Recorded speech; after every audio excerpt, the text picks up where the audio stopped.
So, good day everyone. This is CE Solves and ito yung problem natin na related sa exact equation. So, start na tayo. So, ang una natin gawin is prove natin yung kung exact pa talaga tong differential equation. So, identify natin yung m natin tapos yung n, which is yung m natin is yung katabi ng dx. Therefore, this is our m and yung n natin is katabi ng dy. So, this is our n.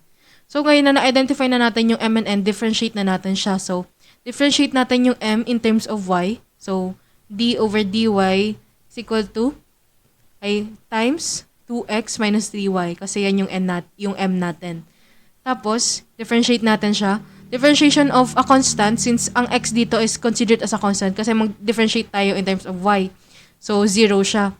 So, negative 3y, differentiation ng in terms of y, so magiging negative 3 times 1, which is just negative 3. So, huwag na natin isulat. So, ngayon, differentiate naman natin yung n in terms of x. So, d over dx times 2y minus 3x. Differentiation of a constant is 0. Huwag natin sulat. Negative 3x. So, negative 3 times 1. So, that is just negative 3. Kasi, differentiation ng constant is negative 3 times 1 is negative 3.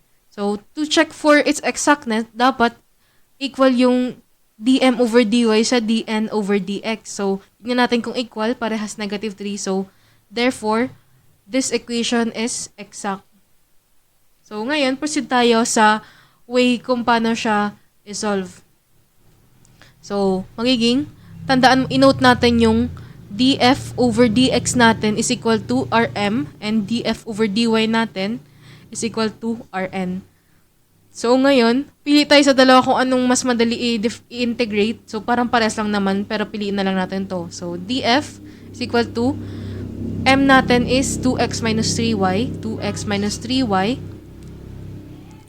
Tapos, cross-multiply natin, taas natin dito sa magiging dx. So, integrate na natin both sides. Magiging f is equal to, integration ng 2x in terms of x is 2x squared over 2 minus, this is a constant kasi yung y. So, magiging 3yx. So, cancel natin to. Magiging x squared minus 3xy plus yung constant c natin which will be represented as t of y. So, f is equal to x squared minus 3xy plus t of y. So, i-differentiate na natin to in terms of y para ma-equate natin siya sa df over dy natin, which is yung n natin. So, try natin siya magiging df over dy is equal to, differentiate natin to in terms of y. So, magiging x squared is a constant kasi yung x is constant.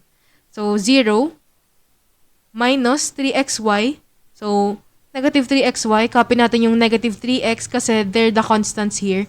Times 1, kasi differentiation ng y is 1. So, yan, magiging 1. Magiging 3x, negative 3x na lang, plus t prime y. So, ngayon, nahanap na natin yung df over dy, tapos equate na natin siya dito. So, ito yung n natin, which is equivalent to df over dy. So, magiging 2y minus 3x is equal to negative ito, negative 3x plus t prime of y. So, negative 3x minus negative 3x kasi nasa magkaibang side sila kasi ito yung equal side natin. So, magiging siyang 0. So, therefore, t prime of y is equal to 2y. So, para makuha na natin yung ty, integrate natin both sides. So, ito magiging t of y is equal to 2y squared over 2. So, magiging cancel to. Magiging t of y is equal to y squared. Substitute natin to dito. So, yan. Substitute natin. Tandaan natin na f is equal to c. And ito yung ty natin. So, substitute na natin siya. Magiging x squared minus 3xy plus ty plus ty is y squared is equal to c.